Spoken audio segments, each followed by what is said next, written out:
What's up guys, for today's video nga pala, mag-unboxing tayo. May pinadala kasi sa atin galing pang USA. Ito nga pala siya guys, isa siyang storage cabinet.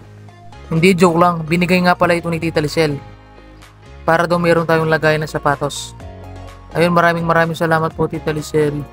More blessings pa po sana ang dumating sa inyo. At ito na nga guys, binuksan ko na nga at inumpisahan ko na. Akala ko hindi ko kayang buuin to, kasi mukha siyang mahirap buuin. Pero sabi ko pag di ko nabuo to, babalik ako ng elementary.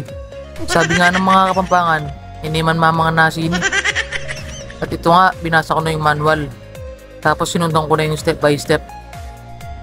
At ito nga guys, habang binubuo ko to, shoutout ko lang pala si Glenn Santiago. Shoutout sa iyo idol.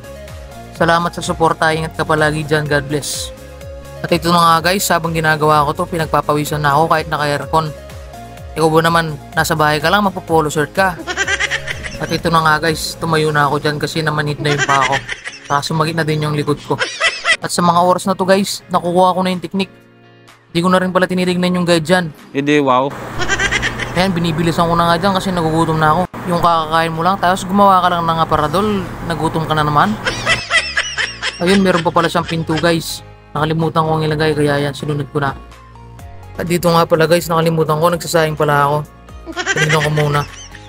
At ito na nga guys, after 1,700 minutes, natapos na din. Okay na yan, basta mukhang aparador, pwede na yan. At ito na nga guys, pinwesto ko na sa sarapan ng kwarto ko. Ayan, meron na tayong aparador, sapatos na lang yung kulang. Meron din pala siyang mga hook dito guys. At dito nga guys, napansin ko may naiwan pala sa box. May kasama pala siyang martilyo, di man natin nagamit. Tapos yan, tatabi lang natin yung box niya. Baka magagamit pa natin to. Tapos na guys, maraming salamat sa panonood. Please like, comment, and share my video. Peace.